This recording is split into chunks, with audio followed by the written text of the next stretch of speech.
Daerah pesisir merupakan daerah yang berdekatan dengan laut atau pantai. Indonesia merupakan salah satu negara yang memiliki pantai terbanyak di dunia. Bahkan Indonesia didaulat sebagai negara dengan garis pantai terpanjang di dunia. Ini artinya Indonesia memiliki potensi yang sangat besar dan menguntungkan sekali. Apabila benar-benar dimanfaatkan dengan sebaik-baiknya, baik berskala besar maupun skala kecil. Begitu pula dengan Provinsi Kepulauan Riau.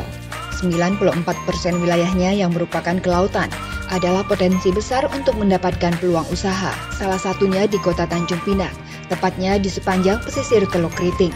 Membahas mengenai peluang usaha, ada banyak peluang bisnis yang cocok dan sesuai untuk daerah di sekitar pantai. Kemudian dipadukan pula dengan muatan lokal dan potensi kekayaan alam. Misalnya, kafe dengan konsep kekinian yang memanfaatkan sahdunya suasana sunset dan sajian kuliner lokal. Suzarlis, salah satu pelaku usaha di Tanjung Pinang, melihat peluang tersebut. Ia memanfaatkan potensi alam dan geografis tempat tinggalnya yang berada di pesisir pantai Teluk Kriting, Tanjung Pinang. Ia membuka usaha kedai kopi dengan sajian-sajian kuliner khas Melayu untuk menarik para wisatawan lokal maupun Nusantara. Suzarlis hadir di Highway 1 jam bersama Dato' Rida Kalyamsi, hanya di Tanjung Pinang TV.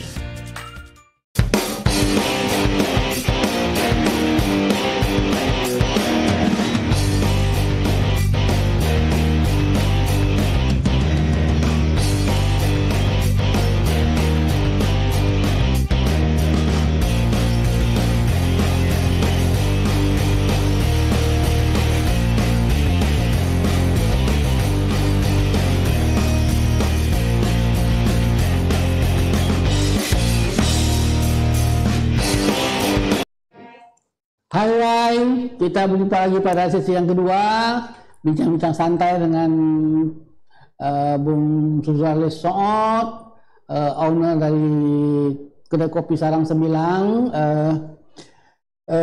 Para pemirsa sekalian, tadi kita sudah sampai pada satu kesimpulan, suatu kenyataan bisnis bahwa Pak Suzarlis ini gairah bisnisnya atau rasa bisnisnya itu ditemukannya pada waktu dia menjadi pedagang telur asin. Dia merasa betul-betul mulai merasa disentuh oleh pedagang sebelumnya itu baru sambil lalu saja. Pada waktu menjadi ikan asin itu waktu sudah kuliah dan itu menemukan. Nah, sekarang dari telur asin itu awak sampai pada satu tempat yang baru lagi yang namanya kedai kopi Sarang Sembilang. Nah, ini gimana caranya awak menemukan ide ikan sembilang? Banyak orang lain yang mungkin buka kedai kopi juga, banyak lain ikan sampai sembilang nih. Bagaimana awak menemukan? Saya dengar sekarang tiap malam penuh. Ini dasarnya semacam ikon baru di Tanjung Pinang.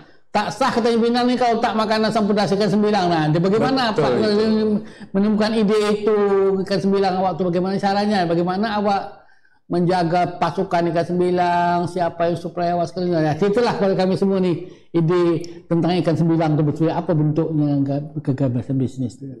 Ya, Highway didasari dengan kesukaan dari dulu, dari kecil. Suka makan ikan sembilang. Kita suka memang makan ikan sembilang. Di Tanjung Pinang ini mungkin kedai kopi, rumah makan itu sudah merata. Di mana-mana ada yang jual ikan sembilang ya. Di mana-mana kita cari ikan sembilang.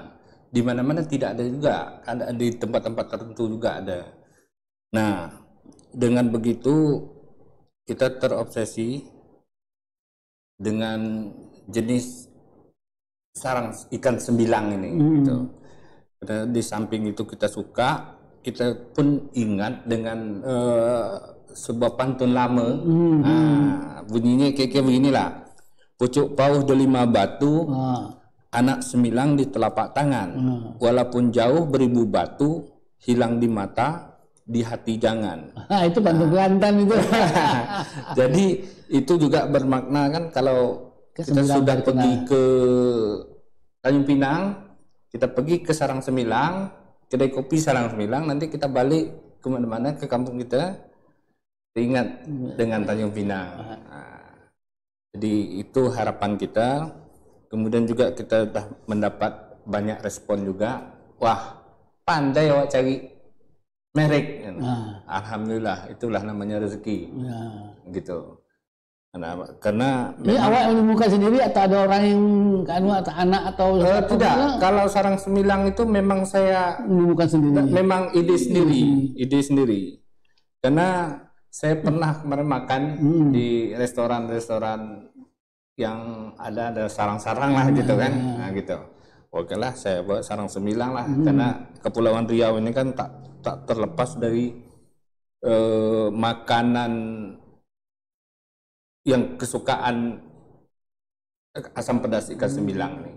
Karena asam pedas ikan semilang ini memang kalau kita belum coba, sekali coba, itu kita mau makan, apalagi kalau kita makan dengan makanan tradisional jagubal gitu kan, wah itu sedapnya bukan main. Gitu. Jadi bagi mungkin orang yang tak suka dengan masak asam pedas, ya kita bisa masak dengan masak misalnya cabai hijau itu banyak. Tapi ingin dapat mempertahankan ikan semilang sebagai menu utama daripada kedai kopinya Pak Ngah ini. Ya itu sudah pasti. Jadi kedai kopi Sarang Semilang ini sebenarnya kedai kopi berbau restoran, gitu. Karena kalau kita buat restoran itu ya agak kurang menarik lah gitu, kurang sah gitu. Karena Tanjung Pinang nih dari saya kecil dulu, saya ngopi-ngopi itu tak jauh daripada kedai kopi. Hampir setiap pagi bapak saya tuh dengan saya bawa saya ngopi gitu. Nah itu makanya ini pokok semua tempat makan sebut kedai kopi. Jadi itu lebih dikenal daripada restoran ya. Restoran mungkin tambah besar, tambah besar kesannya. Karena kita juga pajak restoran gitu. Karena kita pajak kita bukan pajak kedai kopi tapi pajak restoran karena kita jual yang ikon kita lebih lekat di lidah orang-orang para itu kedai kopi ketimbang restoran ya. Iya. Dan alhamdulillah juga tamu-tamu juga dari Malaysia sudah pernah mampir.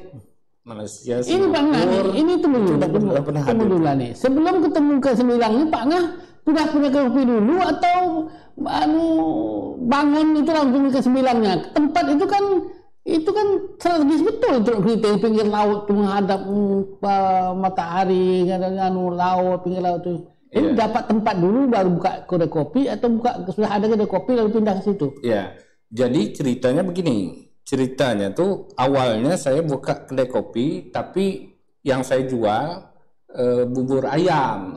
Nah, tempatnya situ juga? Tidak di situ. Kemudian karena waktu dengan Pak Gubernur Nurdin, memang kebetulan kami kan RW di situ, kami memang memprogramkan bagaimana di Kampung Teluk Genting itu jadi kampung kuliner, gitu. Dan kami juga sebenarnya secara pribadi kan, sudah merancang dengan Pak Nurdin itu masyarakat yang ada di situ itu memang mau kita bagi dengan duit 5 juta, kita mau buat rumah mereka itu masing-masing itu kita jadikan warung dalam arti mereka nanti boleh berjualan apa saja. Jadi ketika orang datang ke Tanjung Pinang, orang pergi ke kampung itu. Teluk Genting sebagai kampung wisata. Kampung wisata kuliner. Kampung kuliner tradisional. Makanya karena ide itu datangnya dari kami dengan Pak Nurdin, yang lain belum buat kuliner di sana, kami masuk. Beli tempatnya, sewa tempatnya. Tempatnya itu sudah lama. Tempat itu sebelum dibangun jalan-jalan kecil di situ, itu kita sudah punya. Itu tahun 2010. Sudah punya tempat itu, tapi belum diusahakan. Belum. Dulu itu memang kita untuk buat tambatan kapal. Karena ke depan kan saya berpikir saya itu jadi toke. Jadi toke yang punya toke ikan. Karena saya punya kampung kan pulau-pulau itu. Nah, gitu. Jadi tempat berlabuh kapal saya itu di situ gitu. Tapi melihat daripada perkembangan itu, program Gubernur Nurdin pada saat itu, jadi muncul ide kita, wah buat kedai kopi bagus juga ini kan. Nah, karena ide kita tadi itu kampung kampung kuliner tradisional, makanya ide kita nak buat restoran pertama, rumah makan gitu kan. Tapi setelah kita kita kalau rumah makan tak masuk nih ya. Kedai makan Sarang 9, restoran nggak masuk. Kedai kopi Sarang 9, tapi baunya restoran gitu. Nah, kemudian juga jadi ini urut ceritanya. Jadi dari ke darat buat bubur ayam, lalu baru bangun tempat situ. Kan di darat itu belum jual ikan sembilang kan, belum ada. Baru dibangun di laut pantai itu, di bekas tempat tambatan sampan itu, barulah ide membuka kedai kopi Sarang 9. Nah, di samping juga ide kedai kopi Sarang 9 itu memang ikan semilangnya merupakan ikan yang cukup dikenal kalau di Kepri, dan di situ tuh memang kalau kita mau katakan di Pinang ini disitulah sarangnya ikan semilang. Mungkin saya tak bawa pula apa yang memvideokan. Itu kalau pagi-pagi ini banyak yang mancing semilang di situ, di pelantar-pelantar itu.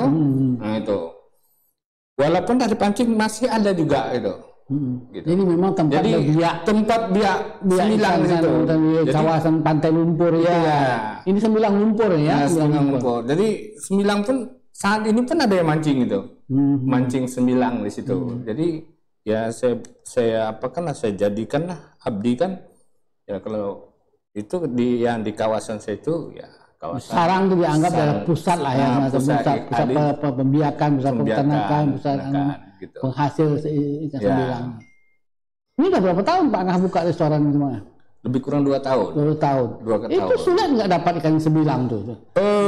Pada prinsipnya kalau di Tanjung Pinang ini kan orang udah tahu tuh sarang sembilang. Siapa-siapa datang dia bawa ikan dari pulau-pulau, dari kampung, dari Sungai Jang, dari Jombang. Kemudian masyarakat di situ pun kalau dapat ikan mancing sembilang jual situ gitu. Bukan ikan sembilang saja, kan di situ juga termasuk kampung nelayan kan. Jadi kepiting, ikan udang, kita dari tapi ikan sembilang Pak Angah itu tetap tak pernah putus, tiap hari ada. Insya Allah pernah hilang. Memang kita cari. Jadi celah-celah di mana kalau kita tak ada stok habis, ya kita carilah di kampung-kampung yang ada di Pinang nih. Kadang kita pesan kan sama kawan-kawan. Jadi sekarang Pak Angah membuat sebuah tempat pembiakan, penyimpan ikan sembilang, supaya tetap segar ya. Iya betul. Jadi memang sudah kita itu kalau hari surut pasang digali, dibikin kolam gitu. Iya, dibikin seperti kolam, macam di pulau juga, Pak. Di pulau sekarang itu kan keramba itu lebih banyak tanah yang laut yang dangkal gitu, yang keringnya kering, digali di bawah. Jadi sodo pun hidup sebenarnya. Ikan yang mahal itu kan, itu hidup. Jadi Pak punya berapa kolam sekarang? Kita satu aja. Tapi kolamnya besar. Gitu. Besar.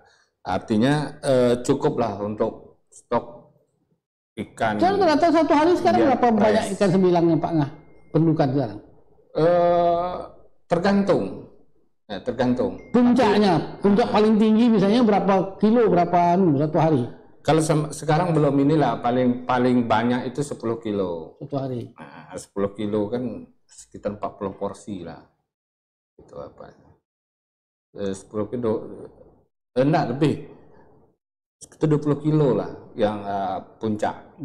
Tertinggi ya. Karena hari apa? Hari Sabtu, hari Minggu paling banyak orang datang. Paling banyak itu hari Jumat, Sabtu, Minggu. Jumat, habis sholat Jumat orang makan sana. Hari-hari libur lah. Gitu. Jumat, Sabtu, Minggu 3 hari itu. 3 hari itu panen lah ya. Kita panen. Panen untuk nutup hari-hari itu. Gitu. Jadi tidak putus ya, tak pernah putus ikan sembilang itu ada terus. Tidak.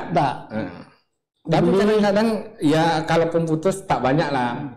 Misalnya malam ini yang datang karena tadi dah habis gitu kan. Nah, paling putusnya 1 hari aja, besok ada gitu. Tapi ikan sembilang itu dapatlah memenuhi doktrin moto kedai kopi Pak Angah sebagai sarang sembilang, asam pedas sembilang, di kedai kopi sarang sembilang menjadi ikon bisnis Pak Angah, ada di Teluk Keriting di pinggir pantai seperti jadi semacam ikon bisnis baru di Tanjung Pinang. Jadi orang sudah pilih itu. Dan masakan utamanya tetap asam pedas, tapi variannya ada goreng, asam pedas, ya macam-macam. Nah, itu yang masak siapa Pak? Ada memang ada orang yang mendapatkan. Yang masak ya orang Teluk Keriting. Orang Teluk Keriting, kemudian ada juga gitu. Restoran kan biasanya tergantung dengan tukang masaknya. Walaupun ikan sembilangnya banyak, tapi kalau tukang masaknya tak jago, tak juga nyentuh itunya. Itu ya hebat. Makanya kita selalu minta saran pendapat dari yang penikmat. Sarannya apa? Kadang-kadang kan ada yang senangnya asam, ada yang senangnya asam, ada yang senang jangan terlalu asam, gitu. Jadi kita ambil yang standar. Jadi tapi tetaplah satu konsep restoran bahwa tukang masak itu nomor satu penting. Itu ada pasti. Tukang masaknya hebat, ikannya tetap ada, dan Pak Ngah bisa merancang sebuah bisnis ikan sembilang ini panjang lah gitu seperti itu nanti. Ada apa nih? Ada semacam kesulitan misalnya memikirkan masa depan ikan sembilang misalnya ada seperti apa gitu kan? Kita tak khawatir karena ini kepulauan. Kepulauan kan sarangnya ikan. Sarang sembilang gitu ya. Terutama ikan sembilang. Gitu. Kalau misalnya kalau di Riau Daratan kan patin di Riau Daratan itu sudah dibudidaya orang. Kalau sini belum ada membudidayakan sembilang. Kita masih ngumpul. Kita coba. Ada kemungkinan juga bisa dibudidayakan supaya jangan putus. Karena semua orang begitu sukses Pak Ngah. Orang lain itu buka juga kedai sembilang, lama-lama ke sembilangnya habis juga. Apalagi hutan mangrove-nya tebang terus, lumpurnya habis, habitat sembilangnya rusak, lalu sembilangnya hilang. Harus ada upaya budidaya. Kalau di Riau, ikan patinnya bertahan, walaupun sungainya sudah tercemar, tapi ikan patin tetap ada karena bisa dibudidaya. Oke Pak, nah kita break pada sesi yang kedua ini. Nanti kita masuk ke sesi yang ketiga. Hai, kita berjumpa lagi pada sesi yang ketiga.